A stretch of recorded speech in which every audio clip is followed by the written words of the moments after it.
Now, joining me on the news is Kevin Mileham, the Shadow Minister of Energy for the Democratic Alliance, to discuss this. Good to see you, and thanks for your time. The situation with the power crisis must be very problematic. As it is, it's now in stage 4. The economic impact must be enormous. Speak to us on that. Well, the blackouts have had an enormous effect on our economy, and that's been going on for at least 15 years now. The reality is that Eskom has had a near monopoly for almost 100 years of South Africa's electricity supply. And by these rolling blackouts that we've had have cost us billions and billions of dollars in GDP for every day that we have rolling blackouts.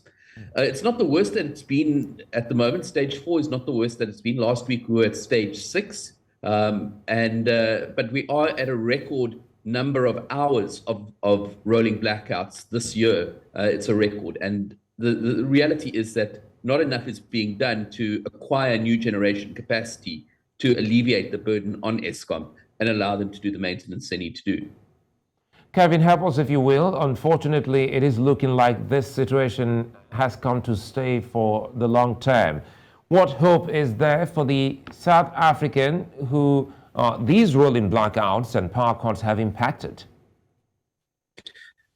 Well, the first thing is that we need to accelerate our acquisition of new generation capacity, and fortunately, the government has seen fit to do that. Not fast enough for my liking. I think that they could be doing a lot more to acquire additional generation capacity, and particularly from generation sources that are fairly rapid to deploy. In other words, solar, wind, and gas generation. You know, building a coal plant or building a nuclear plant takes a number of years and costs billions and billions of rand.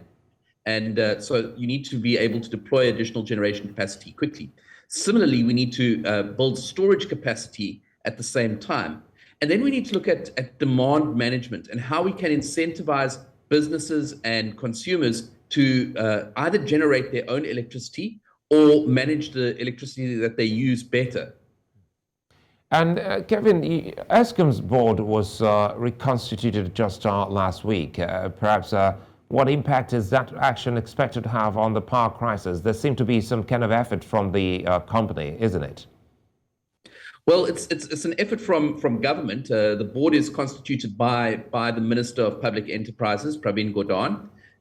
And frankly, it points to a deficiency of government, a lack of political will, because that board has been, or the previous board was severely understaffed. It's supposed to have about 15 members, and the previous board was down to, at one stage, 5 members of the board remaining. The new board has a lot of work ahead of them. They've got a huge task to restore Eskom's fleet to a full capacity. One of the key measures that we look at is what is called energy availability factor, and it's basically the percentage of your installed capacity that is generating electricity. And South Africa's government has been planning on a 75 to 80% energy availability factor. But the reality is that Eskom is operating at about 58, 59%. So it's got to build up its capacity in its own fleet. It's got to maintain its fleet. And the only way it can do this is by bringing additional generation capacity online outside of Eskom to give Eskom the space that it needs to do, the space and the time that they need to do the proper maintenance. And Kevin, before I let you go, you are the Shadow Minister of Energy for the Democratic Alliance, and some of these key suggestions you've been giving out. Is the ANC-led government listening to some to have applied them for the good of South Africans? Well, I think that the challenge that the ANC government has is that they are heavily invested in the labor movements, which are particularly the mining sector and the metal sector, NUM, the National Union of Mine Workers, and the National Union of Metal Workers.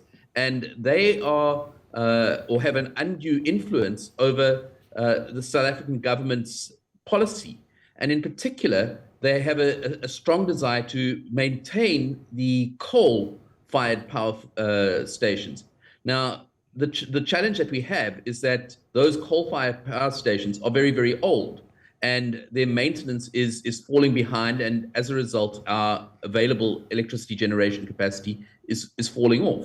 So I think that on the one hand, the government has been unduly influenced by the unions, and on the other, there's been a distinct lack of willingness by the ANC government to accept the scope of the problem. You know, it's not something new. In 1998, there was predicted that in 2007 there wouldn't be enough generation capacity in the white paper on energy that is government's basic policy. And it came to pass in 2007 that was exactly the case. That was what happened.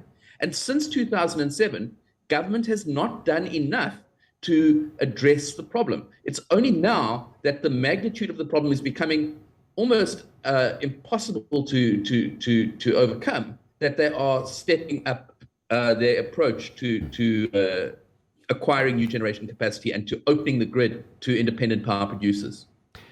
Kevin, Mileham, many thanks for speaking with us. Thank you very much.